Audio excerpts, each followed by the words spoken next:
मोहम्मद हारिस की बैटिंग के बाद ना फ़खर जमान जो है ना इस वक्त ये कर रहा होगा। अरे मेरा तो इतना लाइफ खराब हो गया है, इतना लाइफ खराब हो गया है मेरा। अरे यार मजाक नहीं मतलब किसी को मजाक नहीं होना चाहिए। बहुत अच्छा मैच रहा आज का और मज़ा आया देखने में, मज़ा आया मैच भी। और इस मैच में बहुत सारी चीज़ें ऐसी थी जो हमें नज़र आ रही हैं कि हम लोग जो है अब भूल जाएं। मतलब क्या चीज़ भूल जाए, हम भूल जाएंगे रिजवान और बाबर हमें वही चीज़ स्टार्ट दे सकते हैं जो हमेशा देते आए हैं। यार अब पता नहीं मुझे कि हो सकता है कि अब अपनी कंडीशन में जाएंगे तो फिर चेंज हो जाए, यानी कि थोड़ी सी फेमिलियर कंडीशन जैसे होती है हमारी पास। ऑस्ट्रेलिया तो बिल्कुल ही एक क्रिमिनल कंडीशन है कह लो हमारे लिए तो। लेकिन हमने न्यूजीलैंड में भी अच्छा खेला था, लेकिन यहाँ पे जो है बिल्कुल ही अजीब हो गया, तो समझ में नहीं आ रहा क्या हुआ है। तो हम लोग भूल जाएं इस चीज़ को। आज जो हारिस का इंक्लूजन था वो सही था, ठीक लगा देखने में। पहला मैच देखा है मैंने खुद, फर्स्ट टाइम देखा उसको, तो देख के तो अच्छा लगा कि उसने आते साथ ही अटैकिंग क्रिकेट दिखाई हमें। और आउट इस पे हुआ वो थोड़ा सा क्वेश्चनेबल है, जब कोचेस मौजूद हैं तो इतनी बेसिक गलती कैसे हो सकती है। तो सो देखना चाहिए इस चीज़ को। शान मसूद आज नहीं खेल के गए हमारे, क्योंकि एक तो हमारे नंबर बना लिया, सब लगता है कि इस नंबर पे खेलूंगा, अगले नंबर पे नहीं खेलूंगा। तो शान मसूद दूसरे चौथे नंबर पे आया तो नहीं खेल सके भाई, क्या कर सकते हैं अब, यही चल रहा है। और आई थिंक मेरे ख्याल में लगता है कि बाबर आजम को, रिजवान को ना किसी को जाके बताना चाहिए, उन दोनों को जाके, भाई अगर आप ज़्यादा बॉलें पियोगे तो आप आउट हो जाओगे, क्योंकि वही हो रहा है उनके साथ शुरू से। बाबर ने 15 बॉलें खेली, 6 रन बनाए। रिजवान ने 4 बॉलें खेली, 4 रन बनाए, लेकिन वो 4 रन, वो कौन 4 रन थे, वो 4 रन थे, चौका लगाया था उन्होंने। तो एक एवरेज लगाया जाए तो आपने सिर्फ 25% आपने बॉलिंग पे आपने कुछ ना कुछ किया है, बाकी तो आप आउट हो गए या आपने डॉट बॉल तक की। तो इस चीज़ को थोड़ा समझाना चाहिए, दिखाना, बताना चाहिए जाके कि मतलब भाई क्या हो रहा है, वो क्या रहा है, देखो ज़रा, संभल के देखो ज़रा। और नीचे चले जाते हैं तो हमारे पास जब मतलब मैं खुद मतलब इंसान हूँ मैं भी, तो मैं भी खुद थोड़ा सा वो हो गया था कि यार 6-7वां ओवर चल रहा था, 43 पे 4 आउट हो गया। मैंने कहा कि यार मैच खत्म हुई, कहानी बंद करो मैच को यार, साला हमारे नीचे तो कोई खेल के जाता ही नहीं है, मिडिल ऑर्डर हमारा बकवास है, कोई नहीं खेलेगा, कोई फ़ायदा नहीं है देखने का, बंद कर दो बस। लेकिन थोड़ी देर बाद आके मैंने देखा, मैच बंद कर दिया था मैंने मैच, लेकिन थोड़ी देर बाद आके मैं देखा मैंने हमारे चचा इफ्तिखार ने फिर 50 में लगा दी। हमने ये क्या हुआ भाई, नवाज़ भी खेल गया हमारा पीछे से, और फिर शादाब ने आगे भी अच्छी बैटिंग कर लिया, आगे तेज़ खेल गया वो भी। तो हमारे नीचे का जो है वो तेज़ खेल गया और उन्होंने स्कोर बना दिया 185। प्रॉब्लम्स वही हैं हमारे पास कि ना हमारा शादाब हमारा मिडिल ऑर्डर बैट्समैन है, ना नवाज़ हमारा मिडिल ऑर्डर बैट्समैन है। तो इसका मतलब है सिर्फ मिडिल ऑर्डर में खाली हमारे चचा इफ्तिखार ने ही स्कोर किया, बाकी किसी ने स्कोर नहीं किया ओपनिंग में। यानी कि शुरू के 4-5 बैट्समैन जो हैं उसमें तो मान लो कि आप कोई खेल के ही नहीं जा रहा है। 28 रन बनाए हारिस ने, लेकिन वो भी हड़ाउड़ी वाले बन गए, तो बन गए, पता नहीं यार आगे क्या फ्यूचर है इसका। तो लेट्स सी। इस मुकाबला यार मैं देखा था मैच, अभी मैंने वो देखा, आज़म खान ने सेंचुरी बना रहा है यार वहाँ पे। मतलब हम लोग यहाँ उसको लेके ही नहीं आते थे इस वजह से कि यार वो, मैं क्या बोलूँ, नहीं बोल सकता, चलो कोई नहीं।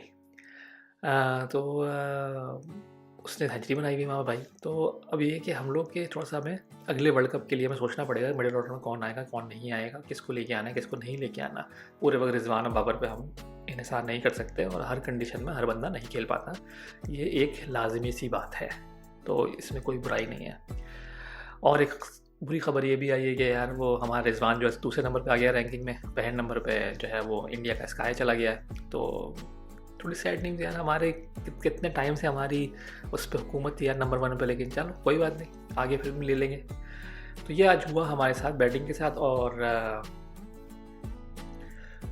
बॉलिंग में जो है हमारे साथ जो हुआ, वो हमारी बॉलिंग जो करती है वही क्या उन्होंने, बहुत खुशी हुई देख के। शाहीन ने पहले ओवर में जो अपनी रिवायत है वापस आ रहा है आहिस्ता आहिस्ता, लेकिन अभी भी फुल रिदम में नहीं है, वो आता है फुल रिदम नहीं है उसका। पहले ओवर में पहले विकेट ले ली उसने फ़ौरन ही, दूसरे ओवर विकेट ले ली उसने, तो नज़र आ रही थी कि थोड़ा सा आ रहा है, लेकिन वो बात नहीं है अभी भी फ़िलहाल कि अपने पूरे मतलब रिदम में बॉलिंग कराए ना। नसीम शाह ने भी अच्छी बॉलिंग कराई, स्टार्ट में आते साथ ही फॉरन ने टाइट रखा, मतलब रन देने के रन दिए नहीं ना उनको, कि मतलब दिया ही नहीं ऑप्शन के मतलब आप। लेकिन जब बीच में उनके आकर उन्होंने जब काउंटर अटैक किया उन्होंने आके, जैसे ही उनके जो ओपनर जो दोनों आउट हुए थे, मतलब उनका जो विकेट कीपर क्या नाम है, क्विन डिकॉक जो है वो आउट हुआ, और रेली रोसो जिसने पाकिस्तान में बहुत खेला है क्रिकेट, PSL में बहुत खेला इसने, तो इन्होंने जब ये दोनों आउट हुए तो फिर ऊपर से जो है उनके टैम्बा जो है बूमा जो है महबूबा जो है, उसने थोड़ा सा काउंटर अटैक किया और छक्के लगाए चौके लगाए, इसने 19 बॉलों पर 36 रन बनाए, तो शादाब ने आके उसको आउट किया।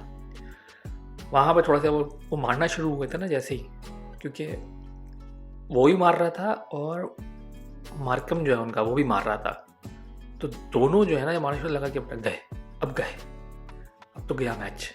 क्योंकि हम वो लोग हैं यार, हम लोग छोटे दिल वाले लोग हैं, तो हमें जो है ना हर एक बंदा एक और 10 रन भी बनाते ना तो हमारे दिल जो है ना हाथ में आ जाता है कि भाई हलक में आ गया बिल्कुल ना, कि अब क्या हुआ, ख़त्म हो गया मैच। क्योंकि वो हुआ था कि हारिस राउफ को पड़ गए थे अच्छे खासे रन, एक ओवर में 20 रन पड़े, अगले ओवर में आया तो 17 रन पड़ गए, तो अच्छा खासा हो गया था। लेकिन शादाब ने अच्छा खींचा और उसने अपने पहले ओवर में ही 2 विकेटें ले ली थी, तो बहुत अच्छा रिस्पांस दिया हम शादाब ने, जो हमें एक्सपेक्ट करते हैं कि अटैकिंग लेग स्पिनर से, तो वो उसने किया। रन पड़े उसको भी, लेकिन इतने खास इतना वो नहीं है, विकेट ले ली थी उसने फ़ौरन ही आके, और दोनों इंपॉर्टेंट लोगों की विकेट ले ली और मैच को उसने वहीं फंसा दिया। फिर क्या था, बारिश हो गई तो बिल्कुल अलग ही माहौल हो जाता है, फिर तो प्रेशर ही डिफरेंट होता है कि भाई अब रन कितने बनाने हैं आपने और ये कितने करना है और ये कैलकुलेशन करनी है। बॉलर्स पे भी प्रेशर आ जाता है, क्योंकि बॉलिंग टीम की प्लानिंग कुछ और होती है। अब जैसे हमारी टी प्लानिंग ये होती है कि मतलब पहले 2 ओवर हम कराएंगे, शुरू में 2 करा लेंगे शाहीन से, फिर आखिर में 2 करा लेंगे, फिर आखिर में खाली एक ही बचा आपके पास। इस तरह बाकी बॉलर्स का भी ऐसा ही रहा, तो वो थोड़ा सा एक बैलेंस आउट हो जाता है, लेकिन फिर भी सही से मैनेज हो गया था आखिर में। और थोड़ा सा मुझे लगा कि वो लोग थोड़ा सा पैनिक में थे बैटिंग करते हुए, क्योंकि वैसे भी उनकी बैटिंग और हमारी बैटिंग सेम ही है यार, मतलब थोड़ा सा 1-2 निकल रहे हैं तो फुल पैनिक मच जाता है और फिर हड़ाउड़ी लग जाती है और फिर आउट होना शुरू हो जाता है हमारे यहाँ। तो वही उनके यहाँ भी ऐसे ही हुआ, तो दोनों ग्रीन शर्ट पहनते हैं तो ग्रीन ही होंगे ना यार, क्या करें आप। खैर मैच ख़त्म हो गया, पाकिस्तान जीत गया मैच, और वो भी 33 रन से DNL मेथड के थ्रू, डंकन लुइस मेथड के थ्रू हम जीत गए। और सब कुछ ठीक लगा मैच देख के, लेकिन पाकिस्तान मतलब उस मैच के बाद जो है एक पिक्चर मेरे दिमाग में फ़ौरन आई कि हमारी पाकिस्तानी टीम क्या कर रही होगी।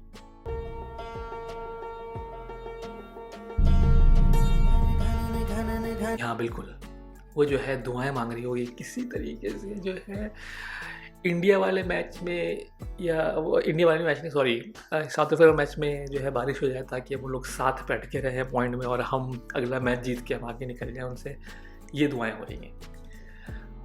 क्योंकि दूसरी उम्मीद करना थोड़ा मुश्किल है, क्योंकि जिम्बाब्वे से अब इंडिया भी हार जाए ऐसा तो नहीं हो सकता ना यार, ये तो अजीब सी बात हो जाएगी, ये गलत है तो वो चीज़ जो है पॉसिबल है, तो हम ये दुआ ये कर रहे थे, हम लोग कर रहे होंगे हम लोग आगे, अल्लाह मालिक है। मैच अच्छा हुआ, लेकिन एक बात मैं कहना चाहूँगा दोबारा फिर से कि मतलब हमारी टीम ने इतना बुरा टूर्नामेंट नहीं खेला है जितना बुरा हमें बोर्ड पे नज़र आ रहा है कि हम लोग इतने ऊपर नीचे भाग रहे हैं। सिर्फ और सिर्फ जिम्बाब्वे का मैच जो था हमने ख़राब खेला था, बाकी सारे मैच हम अच्छे खेलते आ रहे हैं, हमने कोई प्रॉब्लम नहीं है। और वही मैच हमें जो है ना लेके डूब गया बेसिकली। तो हाँ, तो मैं सिर्फ इसको ऑन द रिकॉर्ड बोलना चाह रहा था कि मतलब हमारी टीम बहुत अच्छी है, ऐसा समझ लिया, ख़राब टीम है बस ये कि एक दिन एक मैच वो हमें लेके डूब गया बेसिकली। और अब हम इस सिचुएशन में खड़ेंगे, हम दुआएं मांग रहे हैं अल्लाह मियां से कि बारिश हो जाए। खैर, तो उम्मीद यही है कि आगे वाले मैच में हम लोग थोड़ा सा फुल एनर्जी से खेलेंगे बांग्लादेश के साथ, नो मैटर व्हाट हैपन, मतलब दूसरे मैचों में, क्योंकि हमें अच्छा मैच देखना, अच्छी क्रिकेट देखनी है और हमारी टीम जीते, हम यही चाहेंगे और हम लोग इन्जॉय करें उस चीज़ को। तो आगे अल्लाह में की मर्ज़ी है, अल्लाह में के ऊपर है कि जो हमारे साथ होना होगा ज़रूर होगा और उसको हम कुछ रोक नहीं सकते हैं और कोई रोक नहीं सकता है यार उस चीज़ को। तो बस आज के लिए इतना है, अपना ख्याल रखिएगा, वीडियो समझ में आई, अच्छी लगी तो लाइक करें, काम पसंद आता है सब्सक्राइब करें, और अगर लगता है किसी और को वीडियो शेयर करें तो शेयर कर सकते हैं किसी और को भी आप। और अगर आपके पास कोई सवाल जवाब है तो आप कमेंट कर सकते हैं या मुझे ईमेल कर सकते हैं mrsabpata@gmail.com पे। अपना बहुत ख्याल रखिएगा। बाय।